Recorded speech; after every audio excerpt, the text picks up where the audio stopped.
may have heard about the Quran's idea of paradise being 72 virgins, and I promise I will come back to those virgins. But in fact, here in the Northwest, we're living very close to the real Quranic idea of paradise, defined 36 times as gardens watered by running streams. Since I live in a houseboat on the running stream of Lake Union, this makes perfect sense to me. But the thing is, how come it's news to most people? I know many well-intentioned non-Muslims who've begun reading the Quran but given up, disconcerted by its otherness. The historian Thomas Carlyle considered Muhammad one of the world's greatest heroes, yet even he called the Quran as toilsome reading as I ever undertook, a wearisome, confused jumble.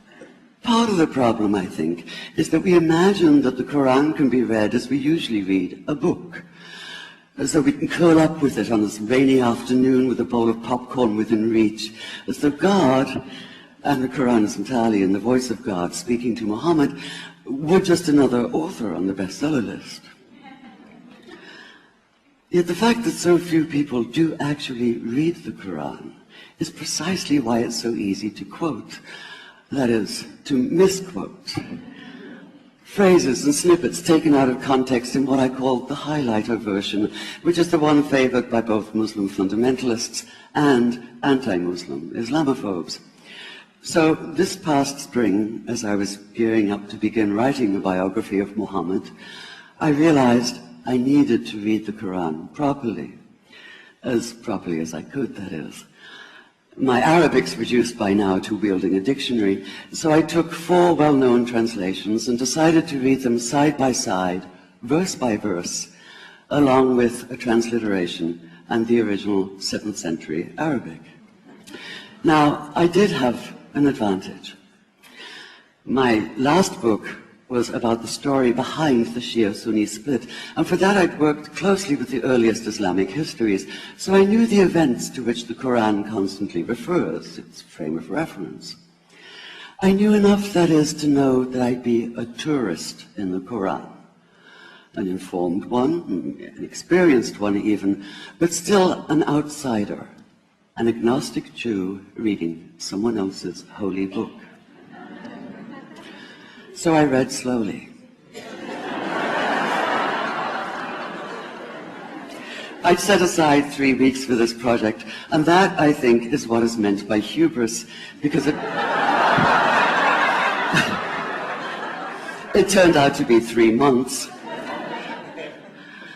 I did resist the temptation to skip to the back where the shorter and more clearly mystical chapters are, but every time I thought I was beginning to get a handle on the Quran, that feeling of, I get it now, it'd slip away overnight, and I'd come back in the morning wondering if I wasn't lost in a strange land. And yet the terrain was very familiar. The Quran declares that it comes to renew the message of the Torah and the Gospels, so 1/3 of it reprises the stories of biblical figures like Abraham, Moses, Joseph, Mary, Jesus. God himself was utterly familiar from his earlier manifestation as Yahweh, jealously insisting on no other gods. The presence of camels, mountains, desert wells and springs took me back to the year I spent wandering the Sinai desert. And then there was the language, the rhythmic cadence of it, reminding me of evenings spent listening to Bedouin elders recite hours-long narrative poems entirely from memory. And I began to grasp why it said that the Quran is really the Quran, only in Arabic. Take the Fatiha, the 7-verse opening chapter that is the Lord's Prayer and the Shema Yisrael of Islam combined. It's just 29 words in Arabic, but anywhere from 65 to 72 in translation. And yet the more you add, the more seems to go missing. The Arabic has an incantatory, almost hypnotic quality that begs to be heard rather than read, felt more than analyzed. It wants to be chanted out loud, to sound its music in the ear and on the tongue. So the Quran in English is a kind of shadow of itself, or as Arthur Arbery called his version, an interpretation. But all is not lost in translation. As the Quran promises, patience is rewarded, and there are many surprises. A degree of environmental awareness, for instance, and of humans as mere stewards of God's creation, unmatched in the Bible.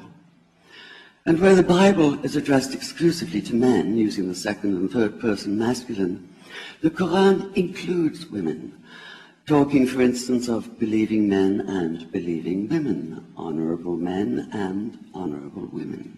Or take the infamous verse about killing the unbelievers. Yes, it does say that, but in a very specific context.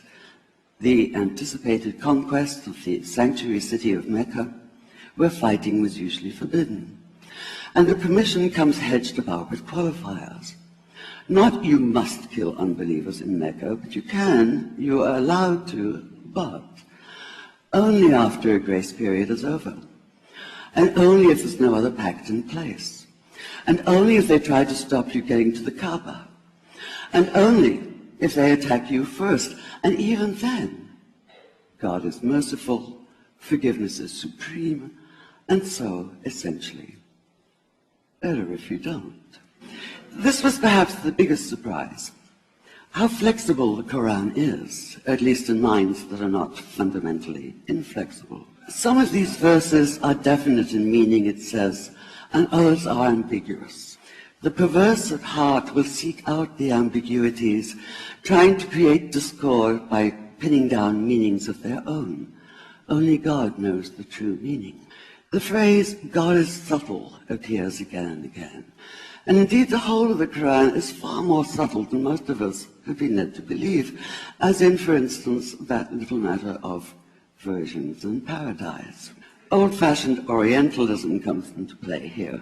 The word used 4 times is huris, rendered as dark-eyed maidens with swelling breasts, or as fair, high-bosomed virgins.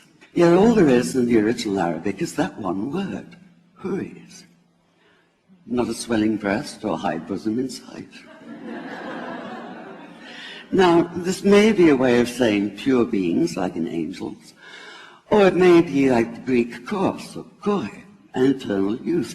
But the truth is, nobody really knows, and that's the point.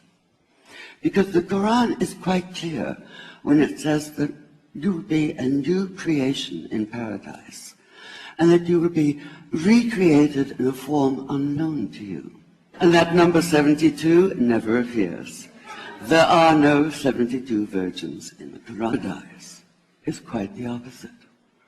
It's not virginity, it's fecundity, it's plenty, it's gardens watered by running streams.